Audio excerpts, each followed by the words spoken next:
My question is regarding like housing prices nowadays. Like it's, I think a lot of people here like can relate to this as well. Like being able to buy houses nowadays is like very difficult to the point where like even if you're making like 100K a year, like you're barely even then like you're struggling to get a house. And now if we're talking about like that's without riba, of course. So like what is your point of view on that regarding housing and like what we can do to be able to live in affordable? Wallah akhi, the best answer is وَمَن يَتَّقِ اللَّهَ يَجْعَلْ لَهُ مَخْرَجًا. Whoever fears Allah, Allah will make a way out for him. وَيَرْزُقْهُ مِنْ حَيْثُ لَا يَحْتَسِبُ. The question he's asking is that housing prices are very expensive. What do we do to be able to afford them? And brother, you said not necessarily owning, but even renting? Or mainly, I think. In terms of like, that's not very sustainable and like. Okay. Right. And I understand that. In terms of housing, akhi, the big thing going on now is people think that they can just run to the bank and mortgage, a conventional mortgage to get a house. And yes, there are fatwa that allow this.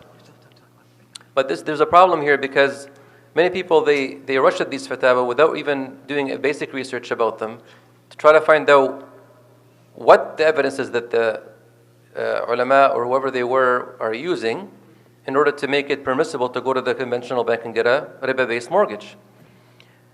So the best thing to do is to tell you, for example, about my personal experience. Alhamdulillah, I was talking to some brothers outside today, and this topic did come up. And alhamdulillah, since 2005 I've been married, and ever since then I've always been renting. And alhamdulillah, it crossed my mind a little bit about 3-4 years into the marriage to look into the fatwa and things. And subhanAllah, I read the fatwa and my heart just, I just jumped back. I didn't feel comfortable with it. In terms of being able to afford, and generally speaking, akhi, I can tell you that alhamdulillah, the rizq will come. Just be patient and don't go above and beyond your means. This is very important. Okay? Yani I lived in apartments for 11 years of my marriage. The first 11 years I was in the same apartment building. We went from the first 1 bedroom to the second, to the 2 bedroom, to the 3 bedroom, and then after that we had to go because we had some issues because a new landlord came and bought. Went to a house, that house had a problem because there was some mold issues. Went to another one, and now where I am, alhamdulillah, it's fine, right? Allahumma barak for everybody. So I think we shouldn't give up very easily and then just think, yalla, let's go and follow this fatwa. On this occasion, and I mentioned this already in the conference, I think other brothers outside, we mentioned this as well to them. And Sheikh Kareem has the copy of the book now. Alhamdulillah, he's going to go over it and review for any errors or mistakes. I'm writing a book on this topic about riba, the history of money, gold, silver, the fiat currency we have today, how it developed, how it evolved.